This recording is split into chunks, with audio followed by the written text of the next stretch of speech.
अस्सलाम वालेकुम नाजरीन, आप देख रहे हैं सूबाई रंग न्यूज़ और इंटरटेनमेंट चैनल और मैं हूं मोमना शहबाज।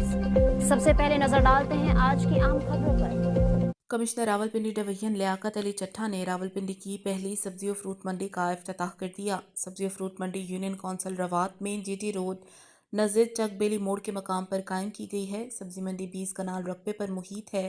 इस मौके पर special secretary agriculture Syeda Kulsoom Hai, deputy commissioner Rawalpindi Hasan Waqar Cheema, director agriculture extension Rawalpindi Shahid Bukhari समेत दीगर अफसरान भी मौजूद थे।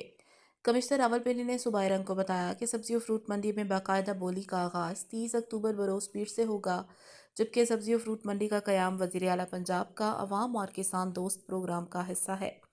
इनका कहना था कि रावलपिंडी में पहली सब्जी और फ्रूट मंडी का क़याम ज़राई तिजारत को इलाकाई सतह पर फ़रोग़ देगा, जिससे पहले सब्जी और फ्रूट मंडी के क़याम से रावलपिंडी की 30 लाख आबादी मुस्तफ़ीद होगी। लियाकत अली चट्ठा ने कहा कि सब्जी और फ्रूट मंडी के क़याम से रावलपिंडी के शहरियों का देरीना मुतालिबा पूरा कर दिया गया है। इस मौका पर स्पेशल सेक्रेटरी एग्रीकल्चर एक्सटेंशन ने कहा कि सब्जी और फ्रूट मंडी का क़याम हुकूमत पंजाब की अवाम दोस्त पॉलिसी का मज़हर है, जबकि कमिश्नर रावलपिंडी ने सब्जी और फ्रूट मंडी के क़याम के लिए बहुत ज़्यादा कोशिश की, जो काबिल तारीफ़ है।